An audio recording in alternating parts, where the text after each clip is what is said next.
Okay, so today we're making an intro sequence of the Keychron K4V2 mechanical keyboard, and this intro sequence is going to be used in Anubhav Roy's review of the said keyboard.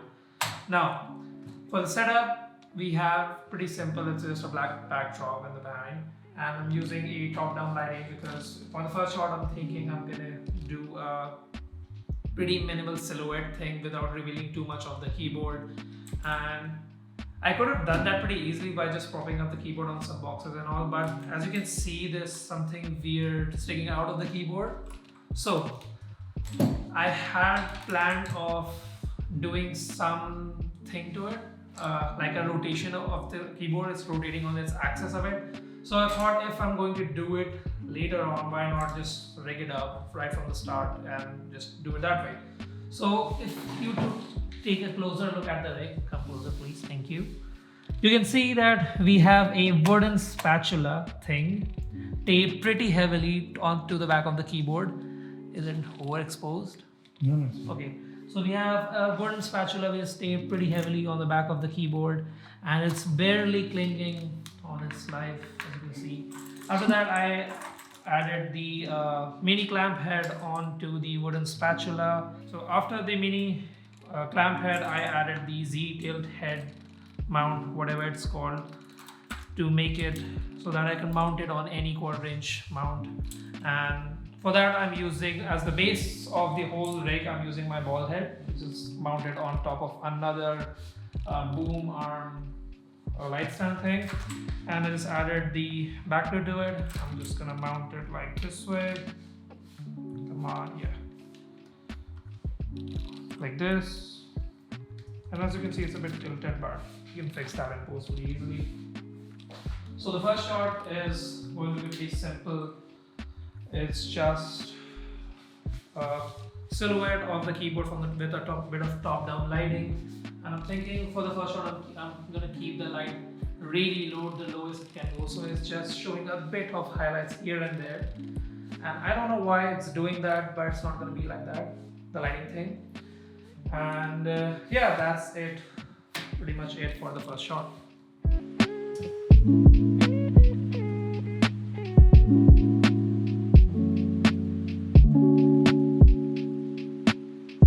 Okay, for this shot I'm thinking of focusing on this escape key right here, which is the only key on this entire keyboard that is of a different color. And to focus on that accent, I'm thinking of going with a much more tighter frame, and I'm also thinking of doing some sort of rotation movement with the keyboard while keeping the escape key in the center.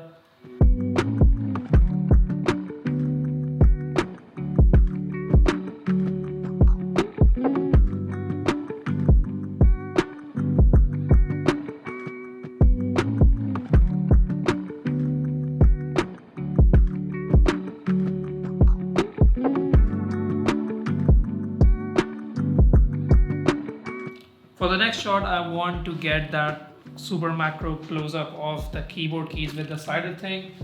I haven't done that before. I've looked up some references online and I'm trying to get that angle as close as I could. I don't have a probe lens or a macro lens specifically. I'm using just the extension tubes with my lens, the 1750. So this is gonna be the rig for that shot. It's pretty basic. It's just the tripod with the slider on top and after that the Z head so that I can get much more closer with to the keyboard without bumping into it. And on top of that is the Manfrotto fluid head, so I can tilt the camera in any position I like. And yeah, this is the setup and this is how it's gonna go.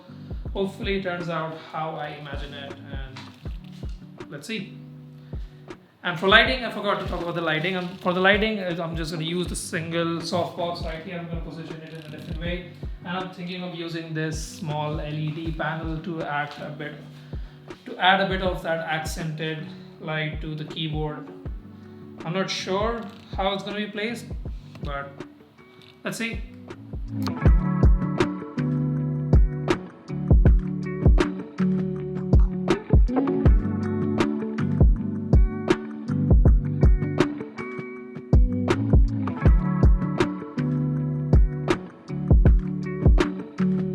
Now for the next shot is where I'm going to use the rig, why I brought it up that way. And The reason for that is I'm going to use the ball head, which is at the end, to rotate the keyboard a bit on its axis, as you can see, like this. And what I'm thinking is I'm going to cut to the next shot, which would be the keyboard on its side axis also rotating on the same side.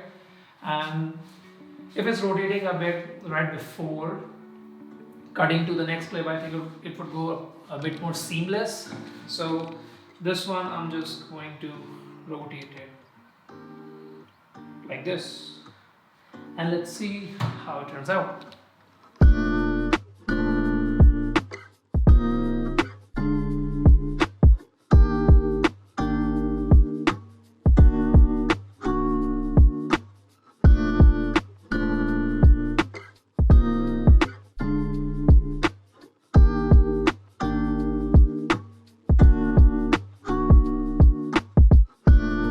Okay, this next shot is where the keyboard is going to transition into the final scene, and for that I'm just taking a simple top-down angle of the keyboard, which I intend to mask out in post and cut it seamlessly with the previous shot to transition into the final scene. Now, speaking of the final scene, what I'm planning is the keyboard will get into the final position after it's done the animation or motion thing happen. And after it gets into the final position, Anubhav is just going to come into the scene and start typing on the keyboard the title of the video. That's the whole plan right now. And for the top-down setup, it's pretty simple. It's just, well, it's not a stand or no base. I'm just using a lens with the macro extension tube as sort of a makeshift base for the keyboard to differentiate a bit from the background. And for the top-down rig, it's just a Python with a boom arm with a clamp and a ball head. And for the lighting, is the Aperture 300D with the 120D. No, sorry, what is called? The light dome soft box as the main key source, with a couple of small LEDs here and there to add a bit more accent.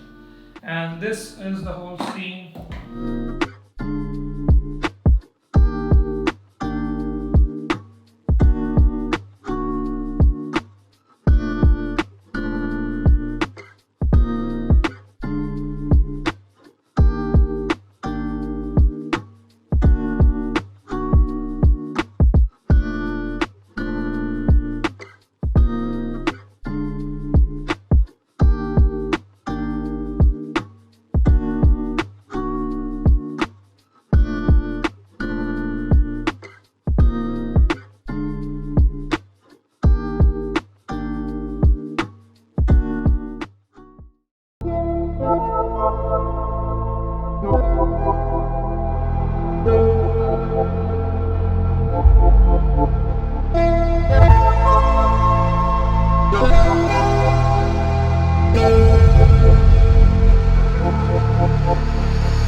Okay, so that's it for today's video. If you have any questions, just drop them in the comments below, and I hope you guys enjoyed it, and I'll see you all in the next one.